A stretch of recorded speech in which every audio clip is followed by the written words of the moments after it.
Welcome back everyone, it's Vaz again with another video from World of Warships Legends. And today we have another Versus for you. In Versus I compare two similar and readily available ships to determine if one is better than the other. I'll compare the stats of everything possible, and if one ship has a distinct advantage over the other, they will gain a point. We'll tally the points as we go along and then summarize everything at the end to determine a winner. And today we perhaps have the ultimate showdown. It's the Yamato versus the Grosser Kurfürst. These two ships are only really related in-game, as they are currently the only two legendary battleships that can be obtained in the Bureau. Now we know the Conqueror will be coming soon, and perhaps down the road we could speculate that the Montana might come to the game. First off, we'll start with a little bit of info on both ships. The Kurfürst was part of the proposed H class of battleships, and it was most likely the H-41, which had its final design completed in 1941. None of the H-class ships got very far in production as naval resources were slowed and finally halted due to the outbreak of World War II. Then what can I say about the Yamato that you don't already know? It was the world's largest battleship ever built, and it was commissioned in 1941. Now as we move along with the comparison, I'll also give my recommendations as to the builds, as well as the commander choices for these ships. We'll first start with the upgrades and modifications. The Yamato and the Kurfürst both come with 4 standard upgrade slots, and all 4 have the same options. Starting with slot 1, the options are Aiming Systems Mod 1, Secondary Battery Mod 2, or Main Battery Mod 2. For the Yamato and most battleships, I usually choose Aiming Systems Mod 1. This will help with the dispersion of the main battery.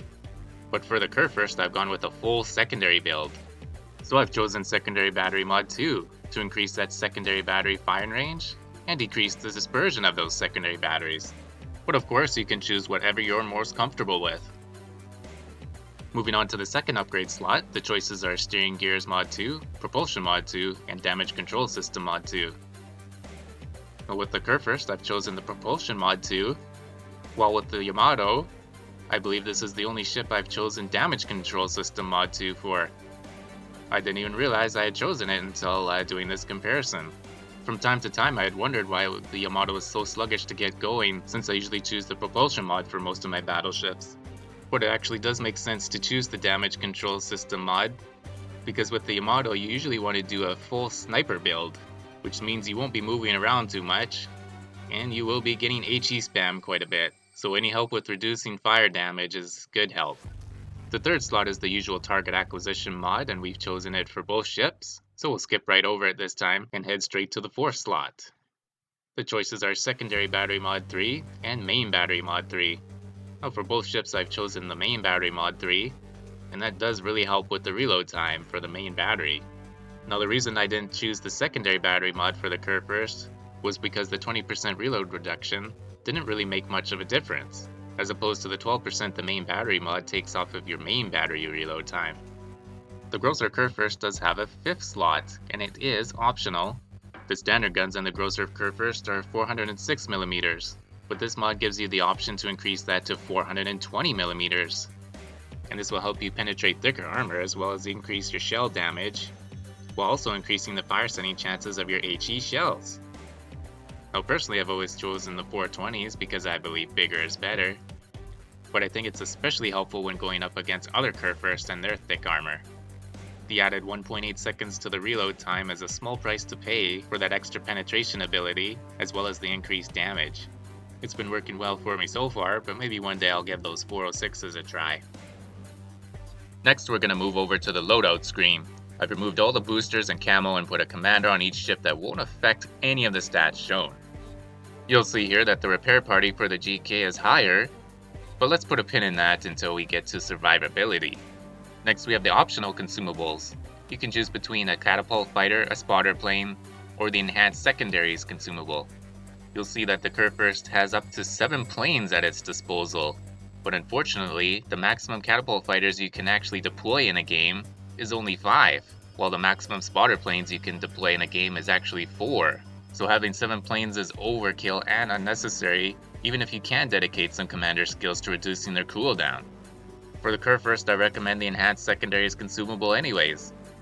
And on the Yamato, I'd recommend the Spotter for increased accuracy, although the Fighter would be viable for end-of-game detecting of enemies. Next, let's turn to the stats screen. First up, we have survivability. The GK has 5,000 more hit points, which is only 5.5% higher than the Yamato's, but combined with its better repair party, there's a big enough advantage to warrant the first point of the matchup. We'll again save the armor comparison for the fancy new armor viewer, but the Yamato evens the score with a massive torpedo damage reduction advantage. 55%, wow, I didn't actually notice this before. And here we have artillery. Look at this screen. I know I spent a lot of time looking at it while putting this video together. First up, we have gun caliber. When it comes to penetration, no matter what caliber gun you put on your GK, the Yamato wins that battle, having the biggest guns in the game and the ability to overmatch most armor. The firing range for both ships is nearly the same. The extra 400 meters of range on the Yamato just isn't enough of a difference to award a point. Remember, we're looking for distinct advantages here. When comparing the reload times, remember we took the 420s on the GK over the 406s, so the reload time could actually potentially be the same, so we're unable to give the Yamato a point here. And how about that? Turret traverse is exactly the same. Now when it comes to damage output, we actually have some maths to do here because although the Yamato shells do more damage, the GK has one extra turret for a total of 12 guns compared to the Yamato's 9. Now here's where things get extremely interesting in this matchup. Whether you choose the 406s or 420s on the GK, the shell damage isn't going to affect the points we give out here. In case you're interested though, the DPM for the 406s is higher for both shell types. First, let's start with the high explosive shells. You see that the Yamato has quite the difference in HE damage with that Japanese HE, giving it 2300 more damage per shell. Even though the GK is pumping out 12 of its HE shells as opposed to the Yamato's 9, the Yami still ends up with a higher HE DPM. But the GK's HE shells have a markedly higher chance to set fires, especially when again, you're factoring in the 12 guns versus 9, so a point goes to the GK.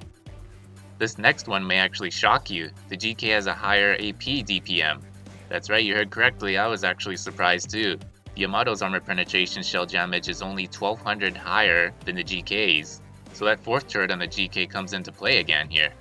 This is one reason why if you ever get into a broadside versus broadside situation, you're going to be more comfortable in the GK, knowing that you're actually going to be dealing quite a bit more damage per salvo than the Yamato. Oh boy, now let's look at this mess that are the secondaries. Add up everything and the Yamato has a higher DPM due to those 155s that can fire AP. Due to those AP secondaries, it has a lower fire chance per minute with 14 secondaries that fire HE compared to the GK's 18. Because of the secondaries mod I took on the GK in slot 1, its range has been boosted to 8.4 kilometers, but the default is actually 6.7, which still gives it the range advantage. So, what to make of all this? Well, the extra fire chance and the added range of the GK secondaries are fairly minor, while the extra DPM of the Yamato secondaries are a little more significant. For those reasons, I'm gonna have to call it a tie. All of a sudden here, I'm interested in what a brawler Yamato build would look like. As for anti-air guns, there's pretty much next to no info on the GK's AA capabilities, so we're gonna have to skip AA for now until those stats are provided for us in the game. For those that are interested, through my research I found out that the Yamato had a ton of AA, but it's widely acknowledged that they are pretty low quality. Next we have maneuverability. The Kurfürst is actually 3 knots faster than the Yamato, so it gets another point. While the Yamato has a much better turning circle radius and an ever so slightly better rudder shift, netting it a point for agility. The GK's turning circle is the worst in the game, and would you believe me if I told you that the Yamato's turning circle is actually better than the Azuma's? No joke, go check it out for yourself if you have that ship. Next we have the concealment screen. These ships have the worst joint concealment in the game. You'll be spotted from your spawn in certain maps. These ships are big, we get it. Next. And our last statistical screen is the armor viewer. The Kurfürst has a 380mm belt at the water and 150 above. The front bow is 60mm, and it has armor of 120mm in front of the turrets or along the waterline. The Yamato's belt at the waterline is 410mm thick, a perfect reason to choose those 420mm guns on the GK. But everything else is very weak, especially that upper belt and the area below the front and rear turrets, which is only 32mm thick. That makes that Citadel very easy to hit. Of note, the front plates on the turrets of the Yamato is 650 millimeters thick, the thickest in the game, but the sides of the turrets are only 250, so they can still be knocked out. The GK's Citadel is right at the waterline, so very well protected. While the Yamato Citadel is well above that waterline, and although the center is well protected, there's a weaker red part below the front and rear turrets that's only 370 millimeters thick. Combined with its very weak external armor, this is not ideal. No wonder this thing can get citadeled so much. So for that, the GK gets the point for having better overall armor. For this next section, I'm going to talk about the playstyles for these ships and the commanders I recommend. For the Yamato, I recommend a sniper build using Takagi. I use the all or nothing type of skills on him. Flammable Cannoneer, Gyrating Drill Bits, Marksmanship, and Reaching Out XXL. For the legendary skill, I use Will to Rebuild to synergize with Takagi's base trait of restoring HP, but Fight Fire with Fire is a tempting choice as well. For inspirations, I use Cunningham like I do on all my battleships to increase accuracy, and I use Sheer to help combat HE spammers, but there are quite a few other choices you can pick from as well.